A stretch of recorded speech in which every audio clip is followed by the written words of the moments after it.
نبی پاک کے عشق میں جس کو رونے کا لطف مل جائے، نبی پاک کی یاد میں تڑپنے کا جس کو لطف مل جائے، مدینے کی یاد جسے تڑپاتی رہے، تو پھر یہ دنیا کی ان چیزوں میں اس کا دل بھی نہیں لگتا۔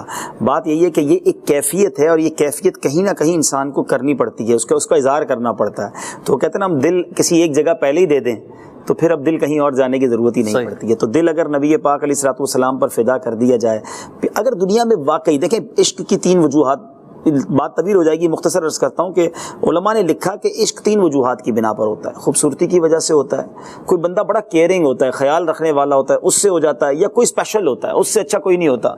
تو اگر ان تینوں چیزوں میں بھی نبی پاک کو دیکھا جائے تو نہ نبی پاک جیسا کوئی اسپیشل ہے، نہ ایسا کوئی خیال رکھنے والا ہے جو رب حبلی امتی کہتے ہوئے پیدا ہوئے، پیدا ہوتے وقت بھی ہمیں یاد رکھا، زندگی بھر دعائیں کی، اور محشر کے دن بھی ہمیں کرم نوازی فرمائیں گے۔ اور حسین کیسا ایسا تجھے خالق نے طرح دار بنایا، یوسف کو تیرا طالب دیدار بنایا۔ تو نہ حسین نبی پاک جیسا کوئی کائنات میں آیا نہ آئے گا۔ میں کہتا ہوں آپ جتنے بھی حسین ہیں، یہ کتنے بھی حسین کو اپنا آئیڈیل سمجھتے ہیں، اس سے پیار کرتے ہیں، مجھے بتائیں اس حسین کے پسینے میں بدبو ہوگی، اس کے تھوک سے لوگ گھن کھائیں گے۔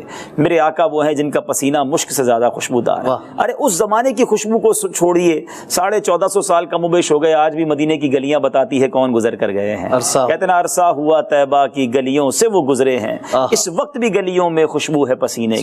تھوک مبارک کی بات کریں تو کبھی وہ آنکھوں کو روشن کر دیتا ہے، کبھی پنڈلیاں جوڑ دیتا ہے، کبھی ہڈیاں جوڑ دیتا ہے۔ کھاری کنویں ہوتے تھے، اس میں نبی پاک کلی فرماتے وہ میٹھے ہو جایا کرتے، تو اس تھوک مبارک سے مرض ٹھیک ہو جاتے۔ تو ایسے حسین، ایسے باکمال، اتنے کیئرنگ، ایسے اسپیشل، میں بتائیں نا دنیا کا ٹھیک ہے کتنا ہی بڑا اسپیشل آدمی آپ کہتے ہیں اتنا پاورفل آدمی ہے، اس کی پاور، اس کی قدرت، اس کا اتھارٹی اگر ہے بھی تو کسی ایک ملک تک، ایک شہر تک محدود ہے۔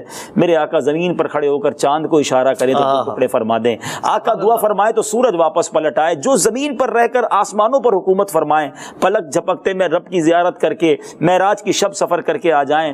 تو یہ وہ تمام اسپیشلٹیز ہیں جس کا کائنات میں کوئی مقابلہ نہیں کر سکتا۔ ایسے پیارے سے محبت، ہاں، تو جس کا حسن اللہ کو بھا گیا، ایسے پیارے سے محبت کیجئے۔ تو یہ حق ہے نبی پاک علیہ الصلوۃ والسلام کا، یہ حق ہے کہ انہی سے محبت کی جائے۔